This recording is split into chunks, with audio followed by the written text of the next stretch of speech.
मेरा नाम है हरिया, मैं काम करता हूँ बहुत बढ़िया, खाता हूँ खाना और रोज गाता हूँ गाना।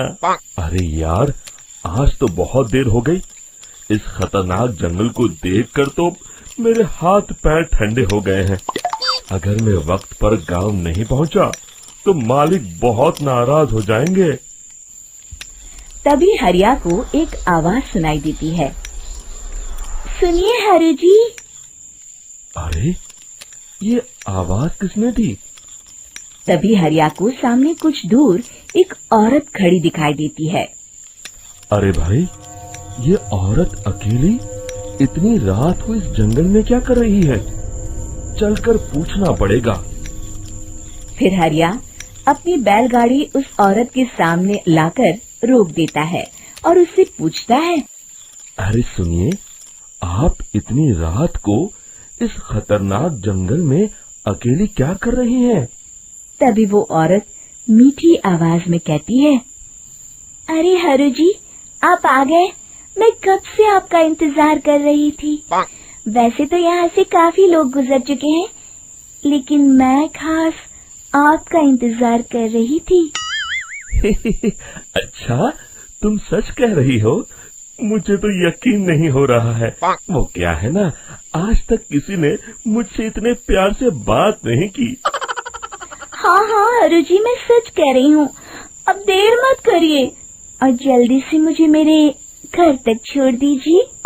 हाँ हाँ, कौन सी बड़ी बात है, अभी छोड़ देता हूँ। आप मेरे पीछे बैलगाड़ी में बैठ जाइए और मुझे रास्ता बताते चलिए। फिर वो औरत हरिया की बैलगाड़ी में बैठ जाती है और हरिया बैलगाड़ी हाँकता हुआ आगे चल पड़ता है। फिर उस औरत के बताए हुए रास्ते पर चलते चलते हरिया बैलगाड़ी लेकर एक काली गुफा के आगे आकर रुक जाता है। हरिया उस औरत से पूछता है। हाँ देवी जी, आपका घर कहाँ है? यहाँ तो एक गुफा के अलावा और कुछ नहीं है। तभी अचानक वो औरत हवा में उड़ने लगती है। देखते ही देखते उसका सुंदर रूप एक डरावनी चुड़ैल में बदल जाता है और वो जोर जोर से हंसती है। अरे तू तो एक नंबर का बेवकूफ निकला। तू तो बड़ी आसानी से मेरी बातों में आ गया। अरे मर गया रे, ये तो एक चुड़ैल है। हे भगवान बचा ले, ये तो बड़ी डरावनी दिखाई दे रही है। और फिर अगले ही पल हरिया की बैलगाड़ी में रखा सारा सामान हवा में उड़ता हुआ उस काली गुफा के अंदर चला जाता है और वो चुड़ैल भी उस गुफा के अंदर जाकर कहीं गायब हो जाती है। हरिया ये नजारा देख बुरी तरह घबरा और परेशान हो जाता है। अरे, ये चुड़ैल तो मेरा सारा सामान लेकर गुफा में गायब हो गई। अब क्या होगा? अगर मैं गांव खाली हाथ गया तो मालिक मेरी अच्छी खबर लेंगे। मेरी इस बात का कोई यकीन भी नहीं करेगा। फिर आखिर वही हुआ। हरिया के मालिक चंपक सेठ को हरिया की किसी भी बात पर रत्ती भर भी यकीन नहीं हुआ।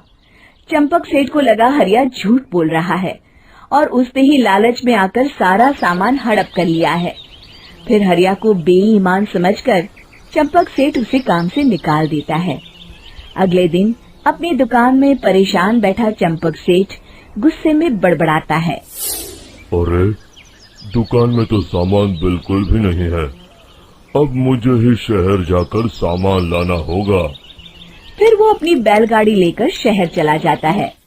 शहर से सामान लेकर जब चंपक सेठ वापस गांव लौट रहा होता है, तभी उसे एक आवाज सुनाई देती है।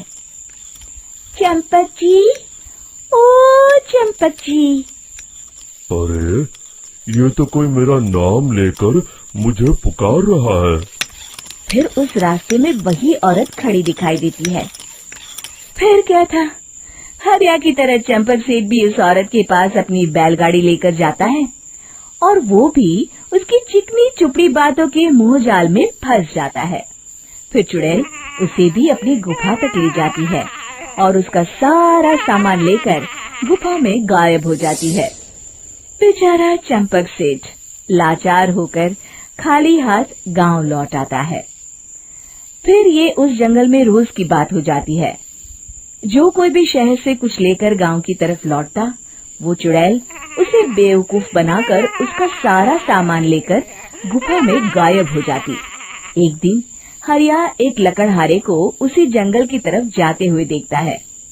फिर हरिया उसे रोकते हुए कहता है, अरे भाई, क्यों अपनी मौत को दावत दे रहे हो?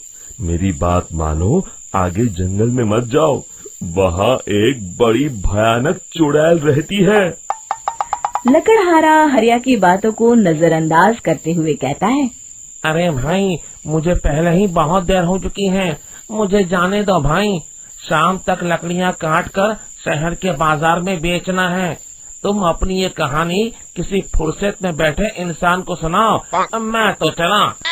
इतना कहकर लकड़हारा वहाँ से आगे जंगल की तरफ चला जाता है। फिर अगले दिन गांव के मुखिया के घर के बाहर बहुत सारे लोग जमा हो जाते हैं।